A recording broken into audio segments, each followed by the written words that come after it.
through that. If you cannot see the screen, there's an agenda PDF in the chat box. Please open that and use that. It also has all of the active links to the different things that we're going to be discussing. So that's actually a little bit probably more useful than just having the shared screen on your side. All right, so I'm just going to talk a little bit about what AREP has been up to this month, and then we will be looking at some interesting news from Sean Evans talking about graduates that's ready to be absorbed into the market. And lastly, we'll have a topical discussion about battery fires, which Carl is going to be leading with a Q&A at the end.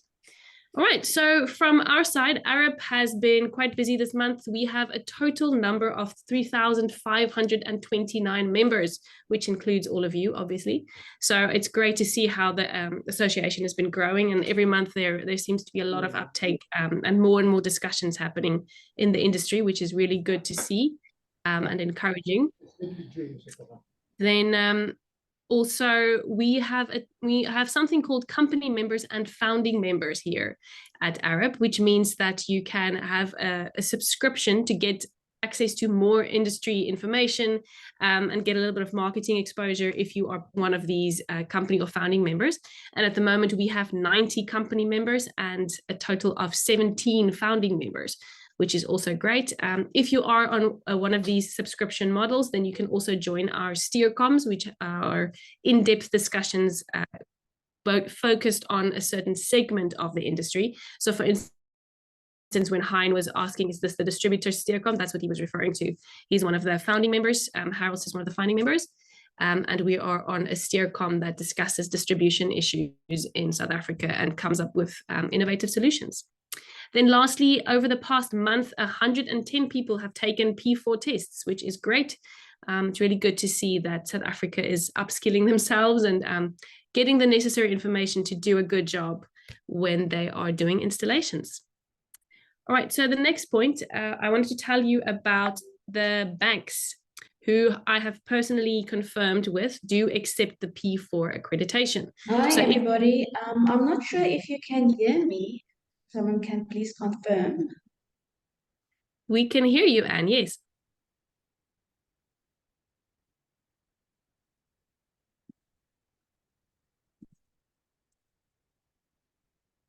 Okay, thank you, Michael. I cannot hear, if anybody's speaking right now, I absolutely cannot hear anything. So Marisha, can I go ahead and give the statistics? Shem, I think Anne give me a thumbs up. Is probably also glitchy. Let me send her a private message real quick, then I'll be back to the meeting.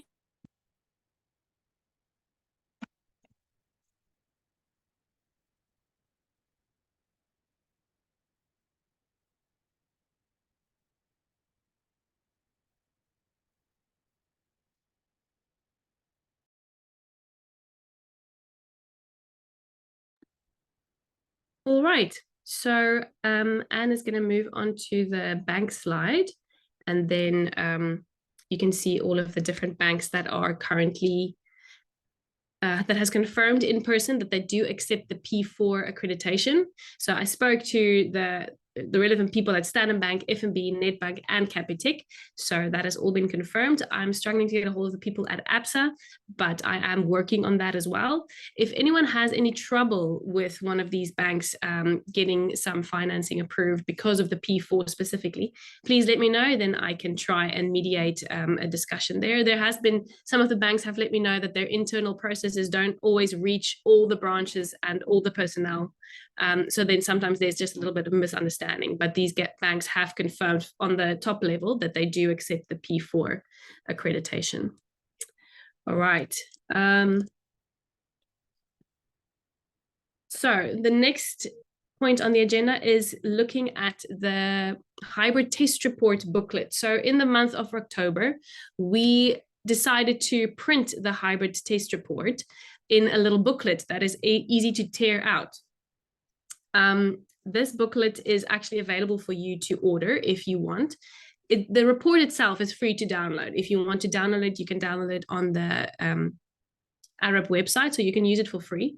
But if you want a little printed booklet that you can easily tear out the sheets from, you can order it from Anne. So the prices are there on the agenda. If you want a single booklet, then it's 100 Rand for 10 reports. One booklet has 10 reports in it.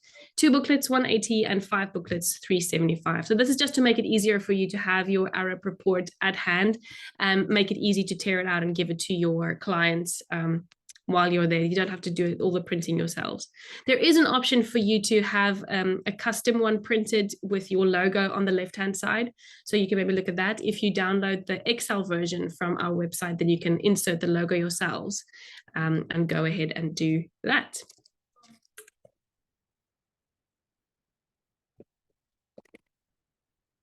All right, so I wanted to also mention to you that we are on LinkedIn now. I've just opened the LinkedIn page, so it's quite new. You can follow us on both LinkedIn and Facebook if you want to stay up to date with all of the things that we're doing. We usually share industry relevant information there as well, sharing posts from other agencies and companies that we think is relevant. So please go ahead and do that. And it actually will help us as well to build reputation and to have a stronger foothold in the industry if you would be willing to follow us and share the posts that we share on social media. That would actually be very helpful. Then also in October, we compiled an article about energy storage systems. So it's actually been quite interesting doing research on that. So if you want to read the article, we did share it on both LinkedIn and Facebook, but the link is also in the agenda that I shared on the chat box. So please go ahead and have a read. It's very interesting. Carl shares a lot of expertise and insights about what's going on with the different battery technologies. So I think you'll find it very interesting. We are working on a few other articles that will be coming out soon. So keep an eye out for that. Then I would like to just give over to Nyameko to discuss, to just tell us quickly about the IOSA review that he recently did, comparing the P4 and the PV green card. It's a very good little piece of information and it's actually quite useful. So Nyameko, over to you. Thanks, Mariesha. Good morning, everybody. So yes, in October, we did a review on solar PV accreditation. So there's currently 2 programs as far as that is concerned, which is the P4 from AREP and the SEP-VIA green card. So on the review, we're just making a comparison between the 2 programs, but essentially trying to highlight the importance of these quality assurance programs for the industry in order to reduce the risk associated with solar PV installations, because both the programs do seek to address the need to improve the standard of solar PV installation, which is what we all need at this point in time. So you can check it out. It is on the IOSA LinkedIn page, and I will share the link, or maybe the article itself on the chat box as well. So yeah, it is a nice review highlighting the need for these accreditations, so that the end user and also you guys can know what is out there, what are the benefits of various programs in terms of the technical skills. You'll get all that info on the article itself. And yeah, be on the lookout for more articles coming out. So every month there should be an article that I will write on different topics pertaining the industry. It will just depend what is topical on each month. So in November there will be another one coming out, and yeah, be on the lookout for that one. Over to you, Mariesha. Thank you so much, Nyameko. Appreciate that. All right, so then Carl, maybe you can just give us some quick feedback.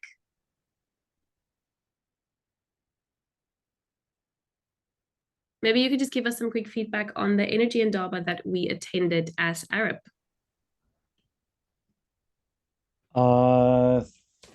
Thanks, Mariesha. Do we have the... Thanks, Mariesha. Yes, the microphone is on. So we attended an Energy Indaba that was held in conjunction with the Western Cape and Old Mutual about a week and a half ago. And it was fairly well attended with, it was fairly well attended by corporates, but we find these events are normally held for with a specific intention of getting SMEs, small and medium size enterprises involved. And we often find that the guys who do these events aren't really connected to the guy in the street. So even though they have an event that is aimed at the guy in the street, we often find that it's really just corporates that attend. It was well attended. We learned quite a lot of things. There's a lot of funding available from various institutions on starting up new businesses and getting involved in the solar industry or in the solar sector. And almost all of the financial institutions have some sort of funding mechanism that makes provision for starting up new businesses in the energy sector. But obviously, there are very few guys who actually know about this, and this is not readily communicated. I think what we might do in some of the future member meetings is invite guys from business partners. I think they've got some available for small business startups, and maybe we can get some of those financiers to discuss some of the programs and funding that they've got available for small startups. Thanks, Marisha. Great, thank you, Carl. The next one is we want to quickly give you an update on the developments on the P4 program itself. There's been some really positive developments, I think, and Carl can also actually give us more detail about that.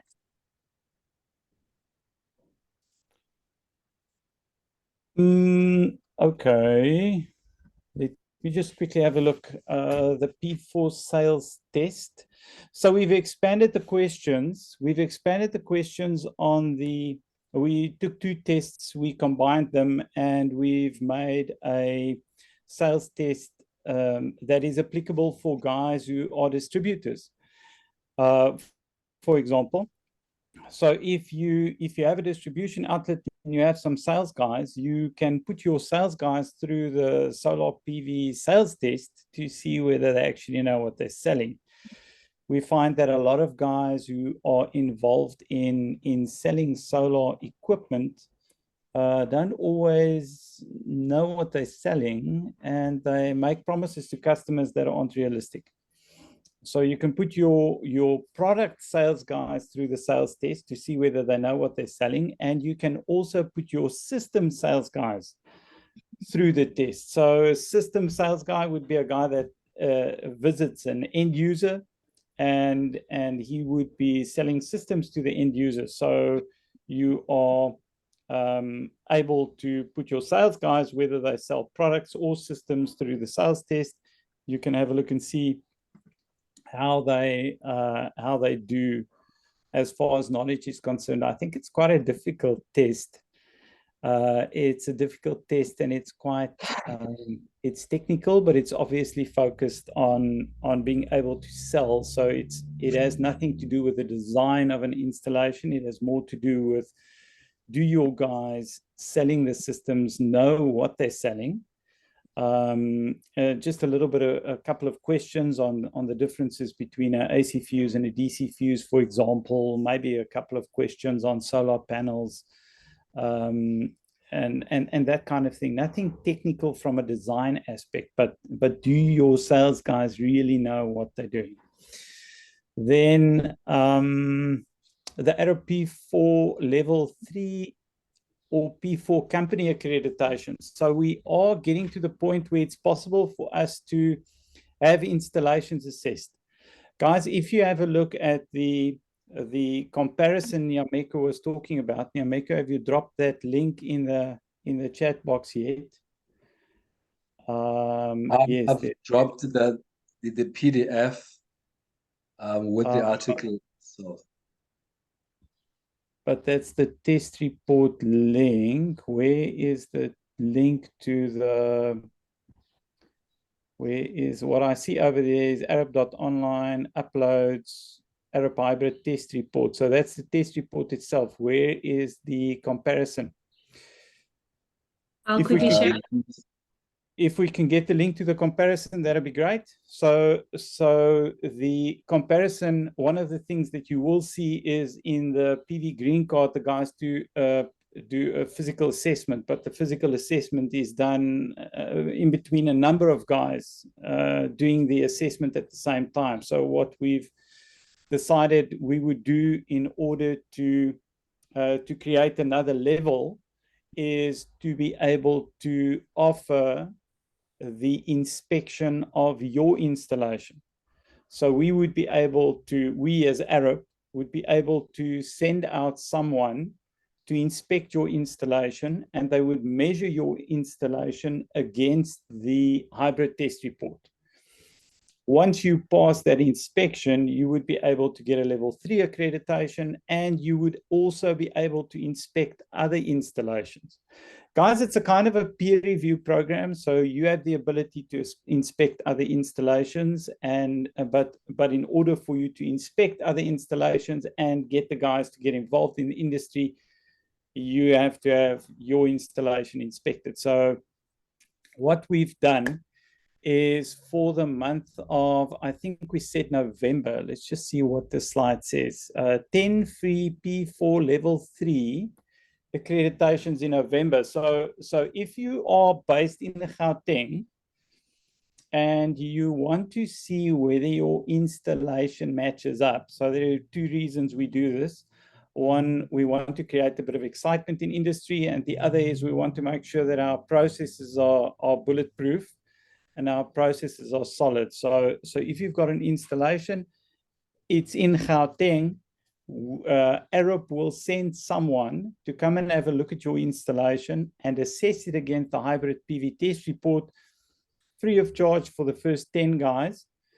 AREP will bear the cost for it, provided, of course, well, if it passes the inspection, that's great. Then you get a level 3 accreditation. If it doesn't pass the inspection, well, then we would have carried the cost for the installation to take place, but unfortunately, you might have some stuff that you want to fix up. I do believe that there are a couple of loopholes in the test report for things like microinverters and that kind of thing, but we'll sort those out and make changes to the test report as and when required. Mariesha, I think that about covers that portion of the information on this slide. Thank you so much, Carl. Okay, great. So if you want to participate and you want to get one of these 10 free accreditations be done on your installation, please send me an email. My email address is on the screen. I will share it on the chat box as well, just to make it easier for you. But please let me know if you want to participate. The first 10 people that reaches out will be the first 10 that gets their accreditation inspection for free. Then we will, at a later stage, I will share a more formal document detailing what the level 3 is exactly and what the P4 company accreditation is. So if you are interested in just finding out a little bit more about the two programs, please let me know, then I'll send you something as well. Just for clarity, obviously we have 5 P4 tests now. So we have the P4 sales test, which is the one that Carl explained earlier, which is available for customer service personnel and sales personnel. Then we have the level 1 and the level 2 P4, which is the normal level 1 and 2 that's been around for ages. And then now we also have the level 3, which means if you're level 3 qualified, that it means that you have a practical assessment that passed the hybrid test report and passed the AREP inspection. And then company accreditation is for a company. All of the other tests, all of the other 4, is for individuals. They can be level 1, 2, or 3 accredited as an individual, but as a company, you can now also get accreditation if you pass certain requirements. So I can send you more information about that if you would like some. All right, I'm going to hand over to Sean, who is going to tell us a little bit more about exciting new graduates that has just completed their course and who are ready to be absorbed into market. Sean, over to you. Fantastic. Thank you so much, Marisha. Let me just quickly get my slide here going and see if it will work out. Give me 1 second. And we are going to share screen number 2. Yes. Okay, please confirm if you can see my slides. Yes. Fantastic. All right, team. I think just as a quick overview, and for those that may be new to this call, on a few calls past, we had the opportunity to position the services we offer to the ecosystem in South Africa from a vendor authorized training and certification perspective. And I just want to quickly go through that, if you don't mind, just for the folks that are new to this call. So MECER Intered, we are a wholly owned subsidiary of Mustec Limited. We've been around since 1993, and we're in the business of authorized vendor training and certification solutions, and really to help organizations drive outcomes for value realization. In total, we're representing over 12 vendor portfolios. We have over 21 authorized instructors, over 20 classrooms, 4,000 square meters of space. So, with a maximum seating ability of 342 students at a time, and a fully equipped Pearson VUE exam center for those proctored exams. So here, this slide basically just shows a quick overview of some of the vendors we represent. This is not all of them, just some of the major ones in the industry that you may have come across. And seeing that this is a AREP discussion, we'll be focusing, of course, on our solar skills kind of business unit.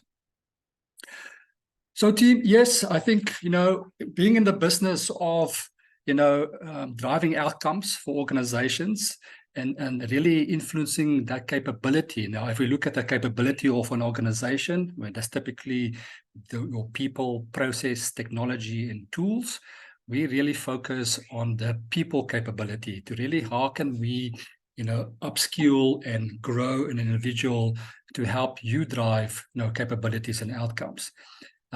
We've, under our renewable energy business unit, we've embarked on this program where we have recruited very high caliber youngsters and have put them through a 15-week kind of program.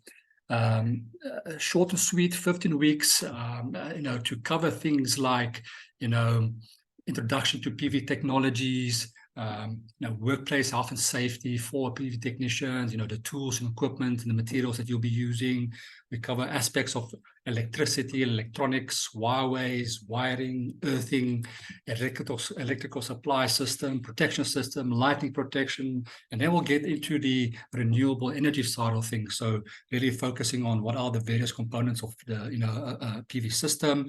How would you go and design and install a grid-connected and standalone PV systems using open software, open design software. And then, also putting them through the actual AREP curriculum for both the level 1 and the level 2 exams. So we've had 15 weeks with these youngsters. They've had 14 days in total of hands-on practical.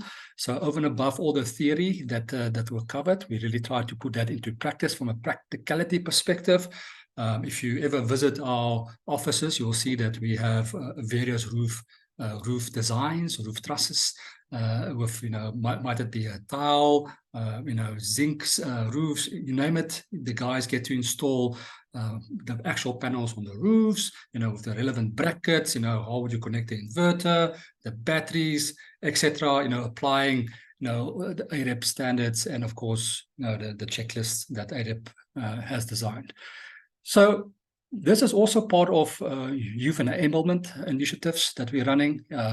We have sponsors that assist us in funding this program. So us being part of a large organization like Mustec, they make quite a bit of funding available to us to try and address the skills requirement in industry, but also our partnership to AREP and to the channel essentially is how could we foster a high caliber enabled individual that can be absorbed immediately within your organization, and then be mentored further along the way, and then potentially become a valuable asset for your organization.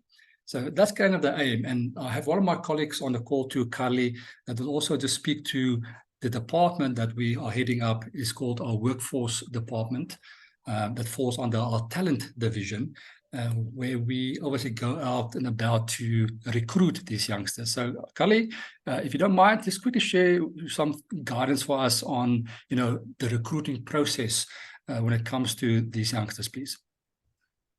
100%. Thank you, Sean. Can you all hear me? I can. Good morning, everybody, and thank you for the opportunity. So just to take you through the process, we actually were advertising the opportunity via marketing through LinkedIn, Facebook, social media campaigns. But we had also, through a partnership, received CVs of candidates. And the focus for us really is to make sure that we get those individuals that will make it through the program.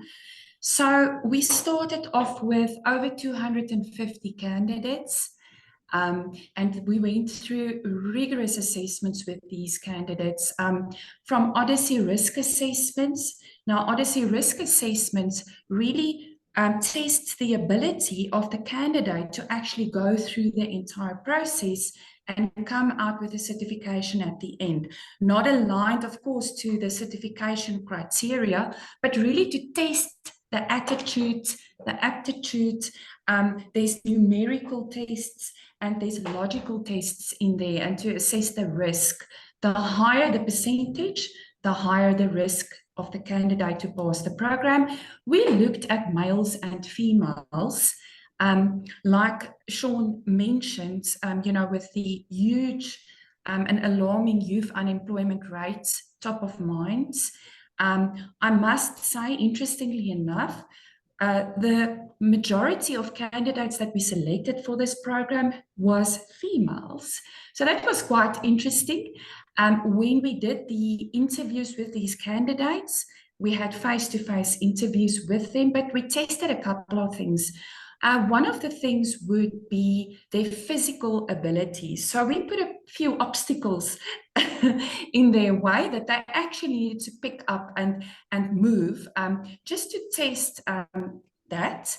And then we also looked at their fields of study, so relevant fields of studies, graduates that have done their electrical engineering, either that or mechanical engineering. One of them that's on the program did civil engineering. So we really looked at that. Some of those could not complete the full diploma program that they attended because of funding. So, but most of them completed their full postgraduate studies. Then from the interviews that we conducted, we also looked at the English. We looked at a 50% and up, as well as their communication skills during the interviews, as well as mathematical skills. So we tested them on maths, not maths literacy. Here and there, we did pass someone that did have maths literacy, but with a higher percentage. All right. So you can still all hear me? Yes. Perfect, thank you. I just see there was a post or a question regarding reception. Then just lastly that I wanted to say is at the end of the day, we ended up with 25 of them. And that was further to 2 assessments that were done and then our final interviews. We also now have done 20 medical examinations just to check their physical ability. So we do have those reports. The last thing that I wanted to add, Sean, before I hand over to you is through our funding program, we also now have the opportunity, 20 of those candidates are actually being funded a stipend for the first 3 months of their training period, of their absorption period. So if an organization absorbs these candidates for a 3-month period, they will still receive a stipend, and they can be put on probation or fixed term or permanent, and they will receive the stipend for 3 months with the option of employability. Thank you so much, Sean. Thank you very much, Kaliki. So, team, I think this slide really shows a high-level overview of the 22 youngsters that are ready to be absorbed by any interested parties, installation companies out there in the industry that are looking for, high-caliber individuals with the prerequisite knowledge already, and to be mentored further. This slide really shows who's available. The fact that they have some diploma and degrees. Many of them have a driver's license, believe it or not, but a C1 driver's license, and all of them have passed the AREP level 2 exams. So this is a fantastic opportunity to you as the channel to take advantage of this. This is not the first or last program that we'll be running. We're already planning out the next cohort and to fine-tune that cohort. And of course, hearing back from you as the channel, once you have absorbed these individuals to kind of, provide feedback on what else you potentially would love to see in the program, what would you like to see added, feedback that allow us to fine-tune this program. There's already an opportunity for us to place 11 of these youngsters.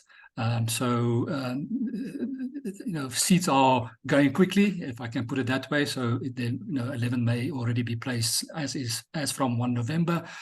So if you do feel that this opportunity could add value to your organization, please reach out to us or Karliki.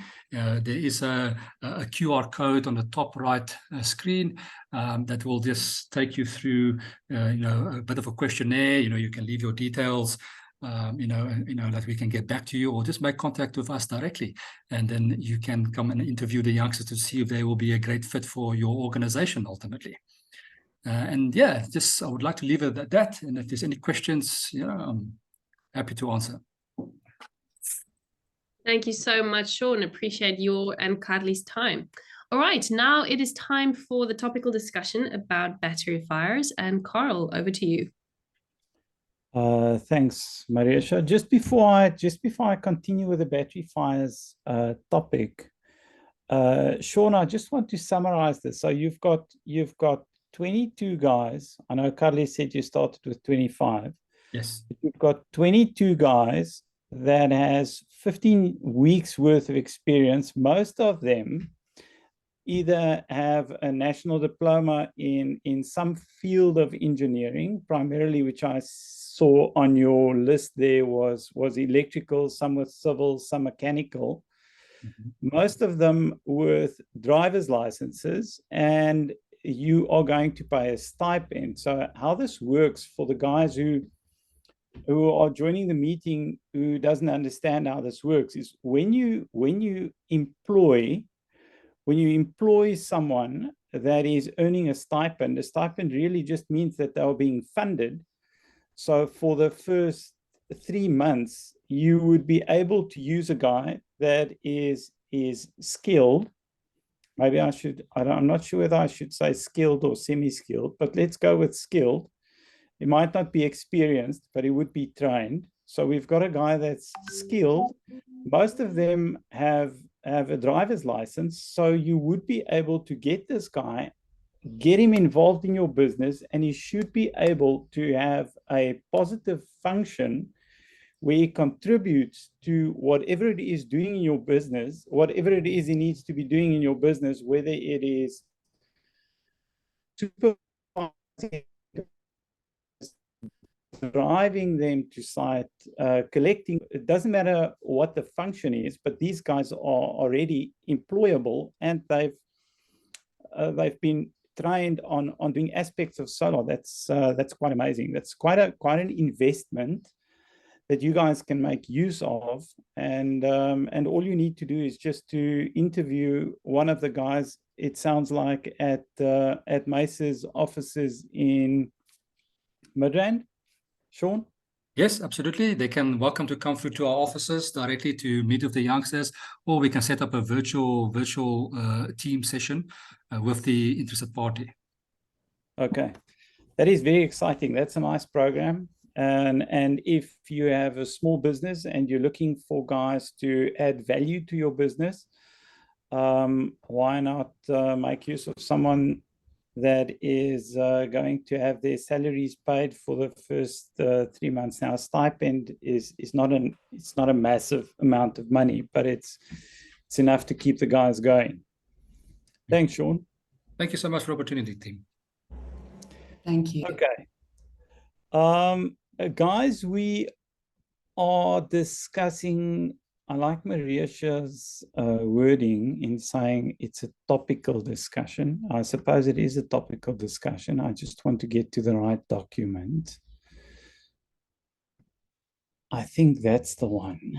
Let's see. You guys should be able to see my screen at the moment. Okay. So yes, we can. The reason we've got this, let me take that one and just pin it, then you should be able to see, my face on the screen as well, for those of you who want to see it. Okay, so topical discussion is battery fires, battery safety. If I just read on the document itself, there's lots of hype around battery fires, where these batteries are allowed to be installed. And the reason for today's discussion is to raise awarenesses of differences in battery technologies. Lithium batteries are considered to be dangerous and can lead to unrealistic installation conditions if we do not understand the different technologies. And then the idea of this discussion is to, because we're promoting or raising awareness, the idea is to allow you guys to do additional research on your environment, and also to provide us with some feedback on what your installation conditions and what your installation environment is like. So what we would like to have is general feedback from industry on your related experience with batteries and potential battery fires. As part of the discussion, I do have two photos of two different battery fires that both happened this year. The one was in Hermanus, the other one I think was in Gauteng. The one was definitely circulated, the photo was circulated on Facebook, so a lot of you may have seen the photo. The other one that was in Hermanus, I don't think it was circulated to that extent. So let's have a look. Let's have a look at the different technologies. What we've got over here is something they call a spider graph. And what it shows at the bottom, it shows different lithium technologies. So if I mention the first three, we have lithium iron phosphate, lithium titanate, nickel, manganese, cobalt. So those are three different technologies. The other ones, of course, are more technologies. There are lots and lots of different technologies. And even just the NMC, as an example, has different NMC technologies within the technology, where it breaks up. NMC is short for nickel, manganese, cobalt. So you would have different percentages of nickel and those chemistries in different subcategories of that particular technology. So the spider graph breaks it up into cost, specific energy, charge rate, lifespan, and safety. So on the graph itself, the three technologies that I really want to have a look at, and that I've got examples of for today, are the first three technologies. So LFP, LTO, and NMC. If we look at NMC, and because the discussion hinges around safety, or hinges on safety, I'd like to look at the safety of the safety leg of this graph specifically, we do not have a lot of time, so I'm going to try and get through all the information. So, safety. If we look at safety of the red and the black line, we'll see that red and black at the bottom over here, lithium iron phosphate and lithium titanate or LTO. And if we look at safety, we'll see that these two technologies, of all the technologies, are considered to be the safest. So the further you go to the center of the graph, the more dangerous the item is, or the more dangerous the technology is going to be. So we can see from a safety point of view, lithium iron phosphate and LTO is, according to this graph, considered to be the safest technology. Moving on. When batteries are tested, a type of a UL test is produced, and the batteries are tested against different conditions.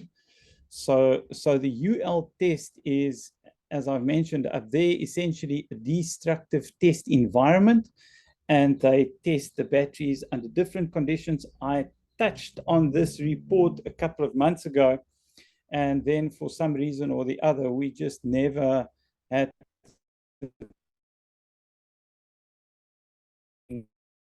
in the monthly meetings to get through the various topics in the agenda today. So this report, this is just a very small section of this report. I think the report is 26 pages in total. And what it shows over here is short circuiting. So what they did was they physically short circuit the cell, and the result is no explosion, no fire. Under heating conditions, they heat it, no explosion, no fire. Under crushing conditions, no explosion, no fire. And over here on the right-hand side, they tell us what they did as far as heating is concerned and what the test conditions were in order to get these results.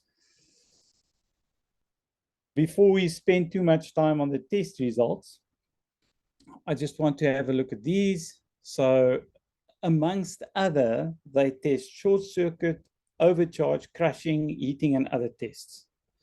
I want to jump to a video quickly where a battery, some of you may have seen this video. This video was taken from, is available on YouTube. It is a video that was published by a specific cell manufacturer, and obviously they want their cells to look better, so they would manufacture the cells that are obviously have the green tick mark. But what is interesting, so under commercial conditions,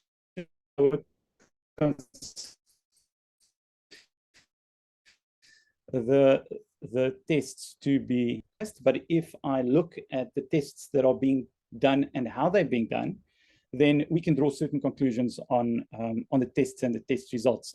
I did shorten the video, so it's typically a 8-minute video, but I shortened it substantially. So if we just look at it quickly, what they did, short circuit, and then they did the mechanical test. So overcharging, they used three technologies. Over there, lithium polymer, but there are lots of different polymer technologies within the lithium polymer range. So that was overcharging. These types of cells we often find in electric vehicles, laptops, electric mobility, so electric motorbikes, electric scooters. These are lithium titanate cells. And then lithium phosphate. We'll just see the cells expanding. And we might see a bit of smoke coming out. Then if we compare the three, it was just the first battery that responded negatively. If we look at a short circuit test, lithium titanate,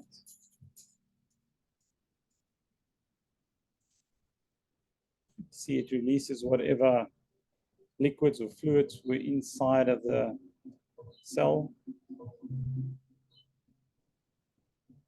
And then the lithium phosphate. Again, expansion, liquid, vapor on short circuit. Comparison. Moving on to the next one.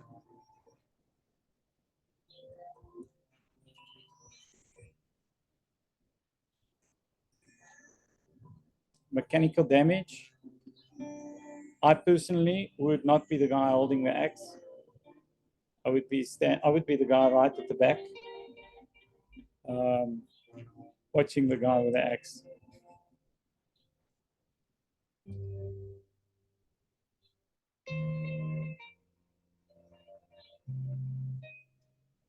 Lithium titanate.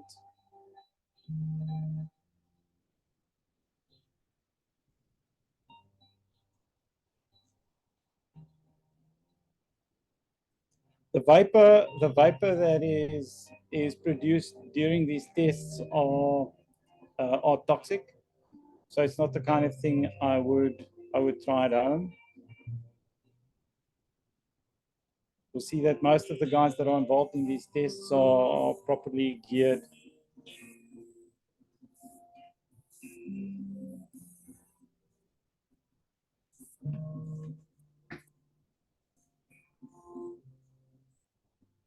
The video is not much longer. Mechanical damage sorted.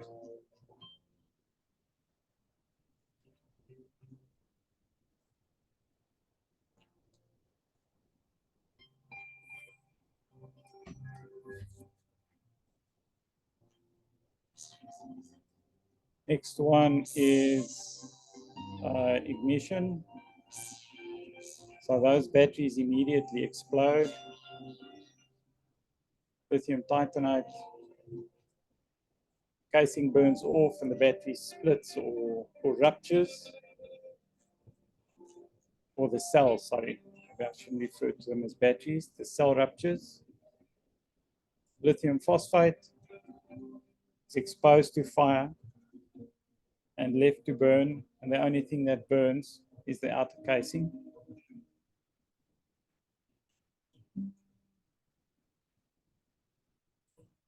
And it's left to burn, and then eventually they create mechanical damage to the cell itself. I want to just stop the video over here while we've got this going. So we've had a look at the tests over here. Those tests were replicated to a more extreme extent in this video.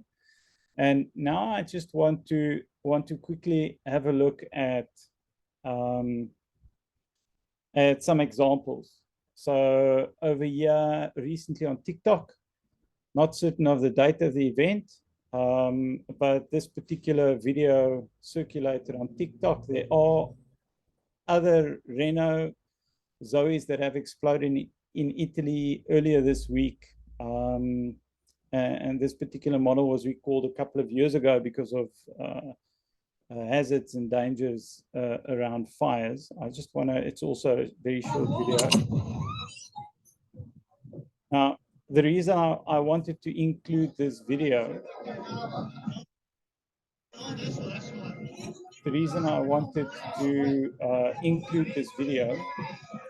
was the explosion of the battery cells. Now, it doesn't matter what kind of fire extinguisher I have, there is absolutely no ways I would want to even try and use the fire extinguisher in this particular event. That's what I was thinking, because while I was searching for fire extinguishers, yeah, this video came to mind. Type of technology that is used in this particular application is NMC or nickel, cobalt, manganese, but on the data sheet of the vehicle, you'll see that they reference it as an NCM712 cell. the 700 series gives you the breakdown of the percentages of the different chemicals within this particular battery chemistry. So that's the one example. That's of a vehicle, electric vehicle fire.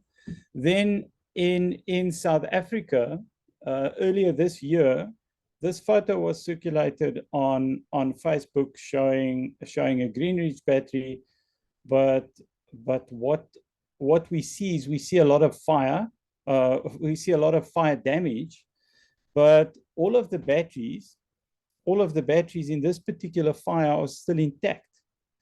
And if you speak to the manufacturer, he will tell you, or the guy who, the manufacturer and the importer, they will tell you that this was an installation error caused by the installer, and what burnt over here was in fact the combustible material around the battery cabinet and not the batteries themselves. So all of the cells inside the casings were unaffected and none of them caught fire.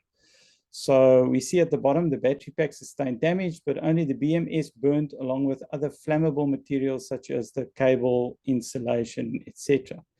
That was the one example. The other one was an Hermanus. Here we see a Huawei EyeSight battery. And although we can see the damage from the fire right next to the battery, the battery pack itself seems fairly intact. And if you look at that portion towards the left of the battery, up there where my cursor is, I think you guys can see where my cursor is. And we scroll down, this is that section, then the issue over here was a loose connection or something to that effect, or something on the MPPT that caught fire. But again, even though it was the battery cells were exposed to the fire or close to the fire, we don't see any damage caused by the fire. Let me just see, fire extinguishing. So I think it's at this point where I would like to invite members who have had installations that have either caught fire or where you guys have seen installations with any kind of fire damage. It's important that we understand where these fires occur, why they occur, what caused the damage, so that we can start putting information and data together on what's happening in the country, and so that we can understand these risks, mitigate them properly, and inform industry so that we don't have guys just running away with information. On this particular installation, the woman was told that she could be lucky that the battery pack didn't explode, and it could have blown up her entire home. So obviously this left the user quite frantic, because what is it safe, or how should they approach it? Should they even have had it?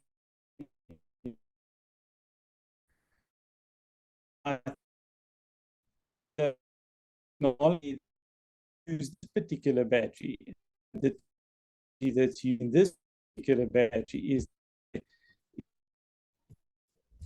according to safety report is the LFP over here, which gives us a relatively safe battery from a fire safety point of view. So guys, I would like to invite you to please send us photos or feedback on your installations, especially even if they're not your installations. You would obviously not want to share a lot of information if there was a fire at one of your installations, but maybe it's an installation that you were involved with, something you were called out for, and something that you needed to go and take a look or give an assessment. Then fire extinguishing. I see a lot of guys selling fire extinguishers in South Africa. this is also creating a lot of fear amongst users, because the marketing tactics that are being used are there to scare people and to drive fear into them. Guys, there is absolutely no ways. If I'm in a building and there's a fire and there's lithium ion batteries, I'm not going to stick around trying to extinguish the fire. The fumes are dangerous. The fumes are toxic. So the idea would be to get out of the building and contain the fires. Just keep the environment safe around where the fire is. Extinguishers cannot penetrate in between cells, are not capable of extinguishing lithium fires. Then I'm saying over here, water can be used to control the heat of the fire and prevent the fire from spreading through the building, but water is not necessarily going to be able to penetrate in between the cells to extinguish the fire. The National Fire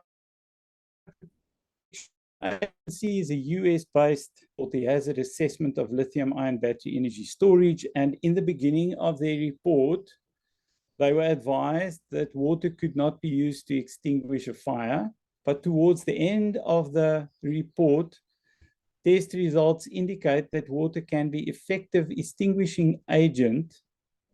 But guys, it's important to understand what the water is used for. The idea is not that you're going to extinguish the fire in or around the cells. The idea of water is to try and contain the fire in a specific place by just controlling the heat. And that is really what water is used for. So in my opinion, what we are busy doing is we are trying to create a report to advise industry of the possible steps. I see it's 12 already. That is crazy. Can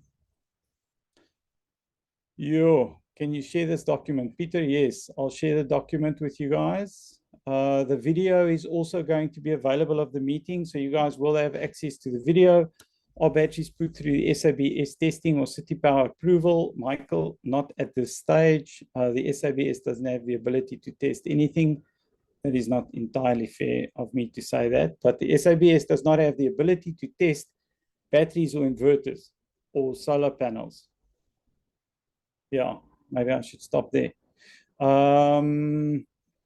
Closest Sean says they've ever gotten was an electrician error and a loose connection. Fair enough. Thanks, Sean, for sharing that photo.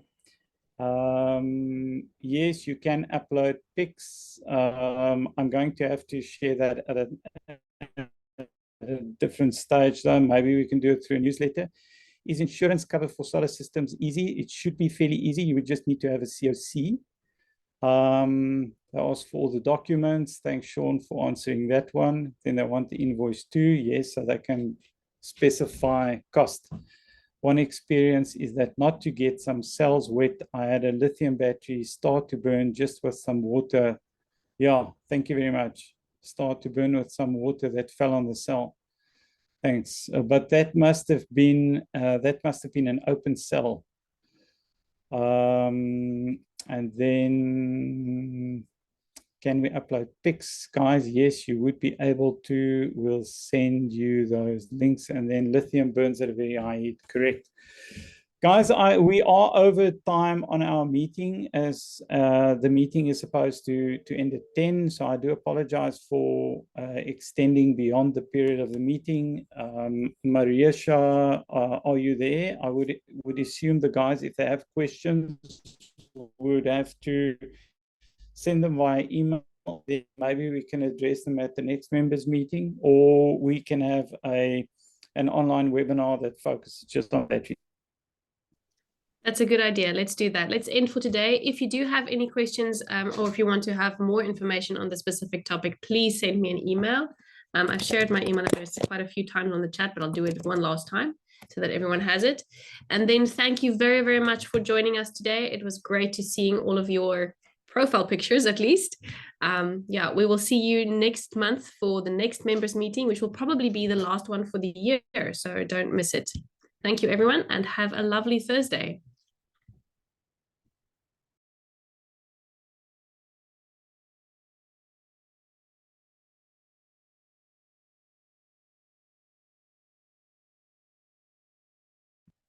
Thank you. Thanks, guys. Keep well. Bye. Bye. Thanks. Thanks, everyone. Thank you. Bye-bye. Thank you. Bye all. Cheers, Thank you, bye. everyone. Bye-bye. Bye-bye.